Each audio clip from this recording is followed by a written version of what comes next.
Hi, I'm Dr. Jeffrey Hamm. I've been in practice for 39 years. I did my undergraduate at Harvard College and also studied in England at Oxford and the London Hospital Medical College.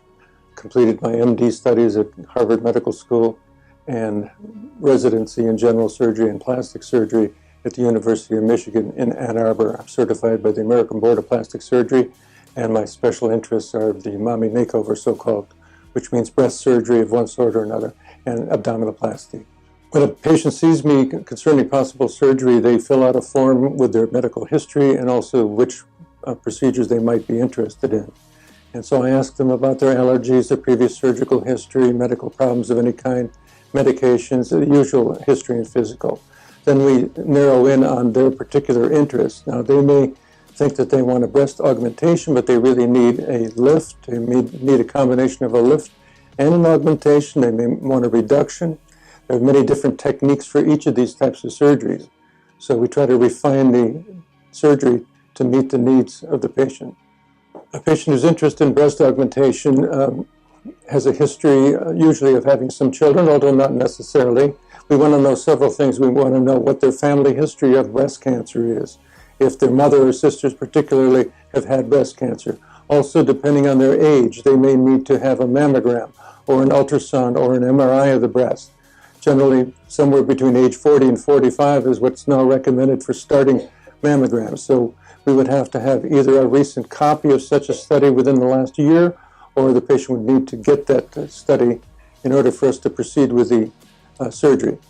So augmentation is increasing the volume of the breast.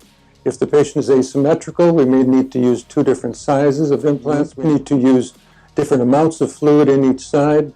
If the patient has any droop to either or both sides, we may need to do a lift at the same time. If the patient is just very large with painful shoulders and back from the large size of the breast, we may need to do a breast reduction. So it depends on what the patient's goal is. Well, first of all, we have to decide what kind of implant we're going to use for the breast augmentation. There are silicone implants and saline implants. No one is better than the other one. They're simply different. A lot of people prefer the silicone because it has a nice feel to it. A lot of people prefer the saline because your body is 70% saline. It's the ocean. It's what we're made of. The advantage of the saline is that it's adjustable on the operating table, but if a patient is pretty close in terms of symmetry, there's absolutely nothing wrong with the silicone. When a simple breast augmentation patient comes to the OR, she has already been pre-op. In other words, if necessary, we've taken her EKG and or gotten her mammogram reports. We've done her blood test, her urinalysis, and anything else that needs to be done beforehand, or medical clearance if it's necessary, if she has significant medical problems. Then we will draw on the patient and outline where we're going to place the incisions. It may be on the edge of the nipple. It may be underneath the breast. And then I don't usually make any definite decision on the exact size of the implant before we go into surgery, but rather we use sizer implants, which are empty implants, which we place in the pocket that we've created under each breast.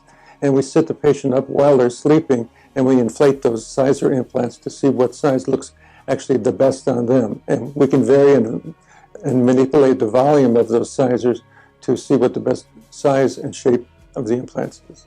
We close the incisions with dissolving sutures underneath the skin, so there's no need to remove any sutures. The patient is put in a brassiere, a sports bra afterwards, and goes to recovery for about an hour and then goes home. I usually see the patient the next day to just make sure everything's doing fine. I change the dressing on the first day as well. Basically, if it hurts, don't do it after breast augmentation. Patients can raise their arms if it doesn't hurt. Usually I place the implants underneath the pec major muscle, so the pec major muscle attaches to the arm. So if you raise your arm, you may get some tightness or discomfort, but your body will tell you what to do and what not to do. Most people take about 3 days off on the average, sometimes 2, sometimes 4 days, but it's usually a quick recovery. For 1 month, you wear the sports bra, and at that point, you go to Victoria's Secret and knock yourself out. I have an Instagram account. What is your Instagram account? Dr. Mommy Makeover. I invite everybody to come and visit me at Strax Rejuvenation.